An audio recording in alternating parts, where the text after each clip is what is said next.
मज़ार है हज़रत औरंगज़ेब आलमगीर रहमतुल्लाह अलैह की है।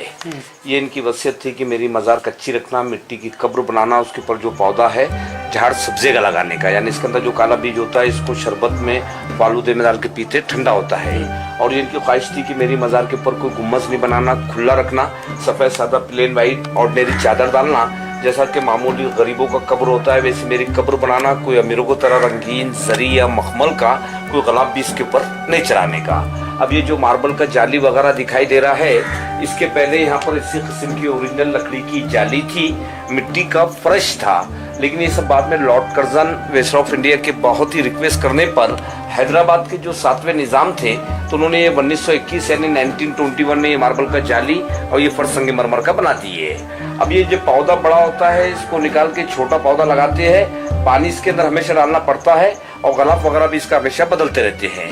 इनकी आखिरी ख्वाहिश ये थी कि मेरी मज़ार जो है सिर्फ 14 रुपया 12 आने में बनाई जाए, क्योंकि उस ज़माने के अंदर ये पूरे हिंदुस्तान के शहंशाह रहने के बाद ये अपना से टोपियाँ सीते थे,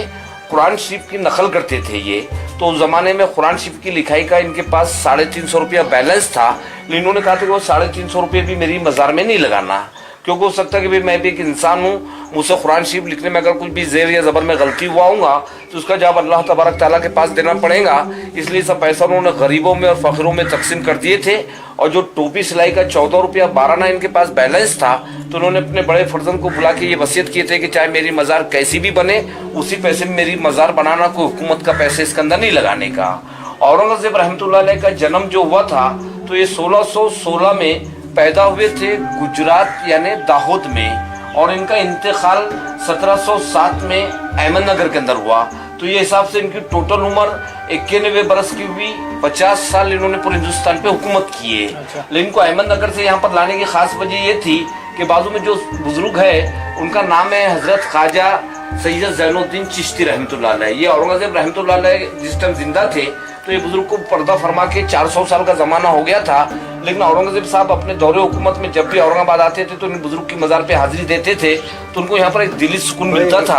इसके लिए औरंगज़ेब ने इनको अपने गैबाना उस्ताद यानी पीर माने थे। सामने जो मार्बल का टूम है उसमें औरंगज़ेब साहब के बड़े फर्जंद हैं मोहम्मद आजम शाह की बीवी है आसिया बानो, जिन्होंने अपनी माँ की याद में बेबी का मकबरा औरंगाबाद में तामीर करवाए। अब ये सामने बोर्ड पे लिखा है हुवल हय्युल क़य्यूम, अरबी लफ्ज़ है, इसका मीनिंग ये होता है कि रहने वाली ज़ात सिर्फ अल्लाह पाक की है, उसके सिवाय कोई भी जिंदा नहीं रहेगा, सबको एक दिन फना होना है। उसके नीचे औरंगज़ेब रहमतुल्लाह अलैह का असली नाम है अबुल मुज़फ़्फ़र मोहियुद्दीन मोहम्मद, लेकिन जब ये तख्त पे बैठे तो उनको खिताबत दिए गए थे औरंगज़ेब बहादुर आलमगीर बादशाह।